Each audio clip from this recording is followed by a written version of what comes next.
이 새벽에 오신 여러분들 위해 하나님의 한량없는 은혜가 넘치기를 주님의 이름으로 축원합니다. 오늘 본장에도 애가기 때문에 슬픔의 내용으로 가득 차 있다, 이렇게 보면 됩니다. 이 1절에 보면 슬프다 주께서 어찌 그리 진노하사 딸 시온을 구름으로 덮으셨는가. 이스라엘의 아름다움을 하늘에서 땅에 던지셨으며 그의 진노의 날에 그의 발판을 기억하지 아니하셨도다. 진노의 내용을 말합니다. 2절에 보면 모든 거치는 무너졌고 견고한 성태는 허물어졌고 지도자들은 욕을 당하게 되었다. 어디 하나 성한 곳이 없이 집이면 집, 사람이면 사람, 이와 같이 무너진 사실을 말합니다. 5절 이하에 보면 궁궐 성벽이 초막처럼 무너졌고 절기 안식은 사라져 버렸다. 왕과 제사장들은 조롱과 멸시를 당한다. 그리고 9절에 보면 선지자들은 여호와의 묵시를 받지 못하게 됐다. 12절에 굶주려 먹을 걸 구하나 얻지 못하고 있고 12절에 파괴됨이 바다의 물에 가득한 같이 온 세상에 가득해 버렸다. 15절에 보면 지나가는 모든 자들이 나라의 이 꼴을 보고 박수치고 비웃고 잘됐다, 염장을 지르고 있다. 21절에 보면 늙은이와 젊은이가 다 길바닥에 엎드러졌고 처녀들과 청년들이 칼에 쓰러졌다 라고 말하고 있습니다. 이런 결과가 어째 이루어진 건가요? 결국은 바벨론에 의해서 이런 결과를 갖게 됐습니다. 그러면 바벨론은 어떤 나라입니까?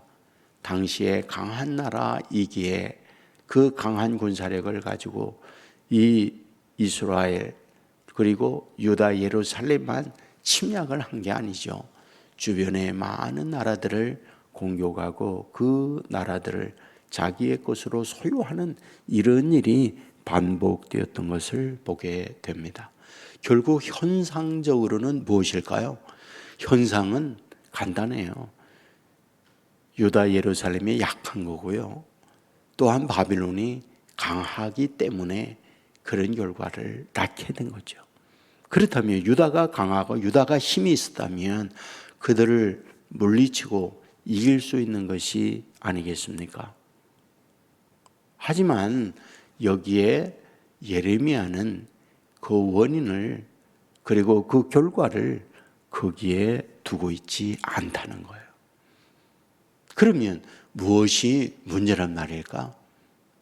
오늘 2절에 보면 주께서 진노하셨다. 또 주께서 긍휼히 여기지 아니하셨다. 5절에 보면 주께서 원수같이 되어 이스라엘을 삼켜버렸다. 6절에 보면 주께서 그의 초막을 동산처럼 헐어버렸었다. 7절에 보면 여호와께서 또 모든 제단을 헐어버리셨다. 원수의 손이 넘기셨다. 8절에 보면 여호와께서 딸 시온의 성벽을 헐어버렸었다. 계속해서 예레미야가 여기서 말씀하고 있는 내용들을 보면 이러한 결과물들은 하나님께서 우리를 치셨기 때문에 이런 결과를 가져오고 있다, 이와 같이 말하고 있습니다. 눈에 보이는 현상은 바빌론이 공격했습니다. 눈에 보이는 현상은 자기들이 약합니다. 그런데 이 모든 것들을 하나님께서 이와 같이 하셨다라고 고백하고 있는 거죠. 무슨 뜻일까요? 바로 배후의 섭리에 관한 문제를 여기서 말하고 있는 거죠. 여러분들, 우리가 사무엘상 4장에 보면 이가봇이라고 하는 말이 나와요. 무슨 말입니까? 엘리의 손자의 이름을 이가봇이라고 짓습니다. 그러면 이 이가봇이라는 말의 뜻이 무엇일까요? 여호와의 영광이 우리에게서 떠나갔다, 이런 말이에요. 그러면 그 배경이 무엇일까요? 그 배경이라고 하는 것은 이제 블레셋과 이스라엘이 늘 전투가 반복되는데 전투할 때마다 이스라엘이 패전을 합니다. 그러니까 이런 짐에 대하여 하나님의 도움을 구해야겠다. 그리고 하나님의 언약궤를 메고 나갑니다. 그런데 이게 웬일입니까? 하나님의 언약궤까지 빼앗기죠. 언약궤만 빼앗김이 아니죠. 여러분들, 엘리의 두 아들이 죽고 굉장히 많은 최악의 어마어마한 인명피해를 입게 되는 거죠. 바로 하나님의 언약궤가 빼앗겼다는 소리를 엘리 제사장이 듣고는 쓰러져서 죽죠. 쇼크로 죽습니다. 그리고 때마침 엘리의 며느리가 아이를 낳는데 그 아이의 이름을 이가봇이라고 말했던 거죠. 여호와의 영광이 떠나버렸다. 무슨 뜻입니까? 우리가 이와 같이 전쟁을 계속해지는 것은 사실은 우리의 어떤 군사의 약함도 있겠지만은 하나님이 우리를 돕지 않아서 이런 결과를 낳았다. 이와 같이 고백을 하고 있는 것을 봅니다. 무슨 뜻일까요? 우리가 믿음의 사람이라고 하는 것은 어떤 자연이 일어나죠. 봄, 여름, 가을, 겨울 지금 많이 혹독하게 추워서 12도 이상 떨어진 찬 날씨가 됐습니다. 이것은 우리가 기후학적으로 기상청에서 보도할 때 어떤가요? 소위 블록 현상을 일으키고 있다, 이런 얘기를 하고 있잖아요. 블록 현상이라고 하는 게 뭐예요? 시베리아의 찬바람이 한반도에 이제 모여들어서 그것이 움직이고 블록으로 꽉 차 있는 상태에서 지금 한반도가 이와 같이 춥다, 이와 같이 기상 보도를 해요. 그게 현상이에요. 그런데 우리가 배후에 하나님께서 이 모든 것들을 움직이고 있다라고 보는 것이 믿음의 사람들의 역사적 이해나 삶에 일어나는 일들의 해석이다, 이런 말이 되는 거죠. 이것을 성경에서 가장 우리들에게 이상적으로 보여주고는 인물을 말한다면 누구일까요? 저는 요셉이라고 생각합니다.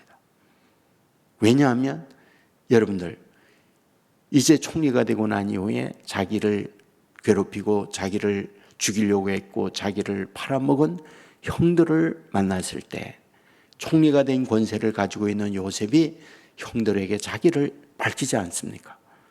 내가 형님들의 동생 요셉이라고.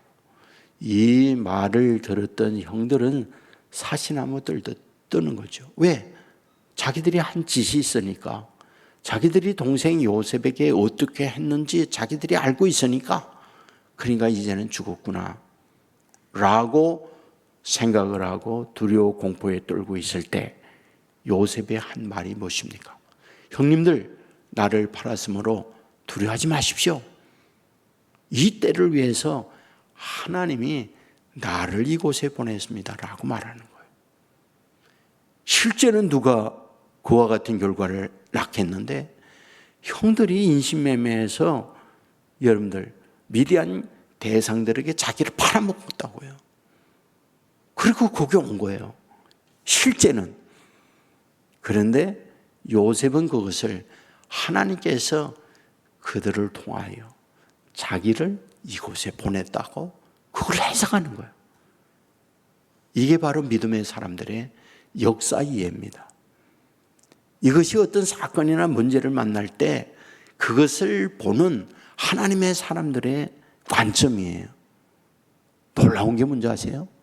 이런 하나님의 역사적 이해와 관점을 가지고 어떤 일들을 해석해내고 풀어내게 될 때에 그런 이들을 통하여 그 이후에 어마어마한 역사를 하나님이 이루어내고 있다, 이 사실이에요. 여러분들, 요셉이 그와 같이 형들에게 말하기 전에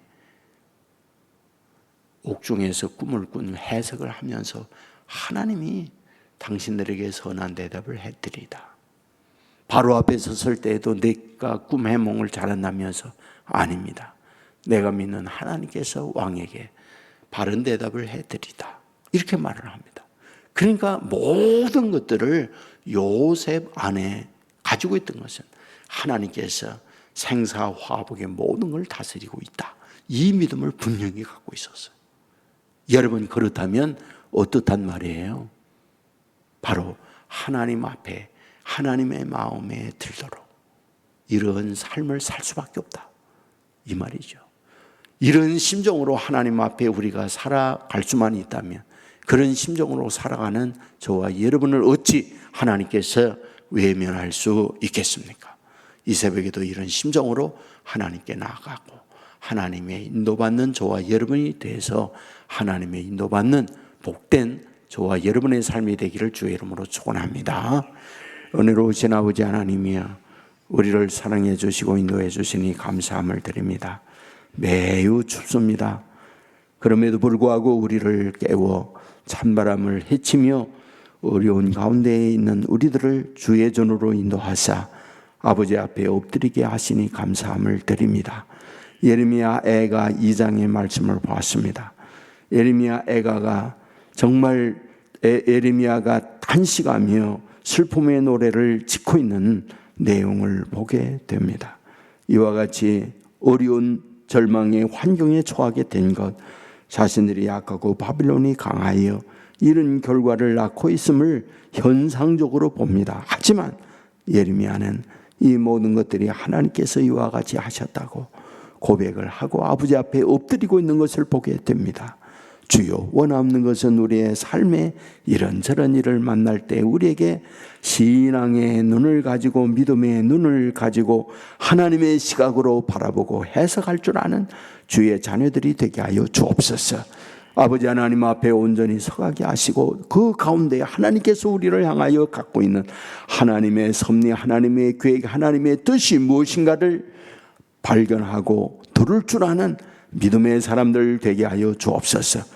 그리하여 신령한 영적 세계에 들어가 신령한 하나님의 사람으로 살아가는 주의 자녀들 되게 하여 주옵소서. 예수 믿는 것은 받은 증거만 도다 하여 싸우니 믿음으로 나아갈 때 믿는 자들에게 받은 증거를 확신하게 보여 주옵소서. 아버지 하나님이여, 성탄이 되었습니다. 아버지, 주께서 이 땅 위에 우리를 구원하기 위하여 오셨사오니 그 구원의 주님을 기쁨으로 맞이하고 구원의 주님을 찬양하며 영광 돌리는 자녀들 되게 하여 주시옵소서. 드려지는 헌금이 싸우니 받아주시고 기도의 제목대로 가정 위에 한량없는 하나님의 은혜를 허락하여 주옵소서. 오늘도 주님과 동행하는 믿음의 사람들 되게 해 주시고 특별히 병상이 있는 자녀들, 힘들고 어려운 자녀들, 아버지 하나님이 천군 천사를 보내서 지켜주실 뿐 아니라 영육의 강건한 은혜를 허락하여 주옵소서. 모든 것 주님께 맡깁니다. 도와주실 줄 믿습니다. 선한 길로 인도하여 주옵소서. 예수님 이름으로 기도하옵나이다. 아멘.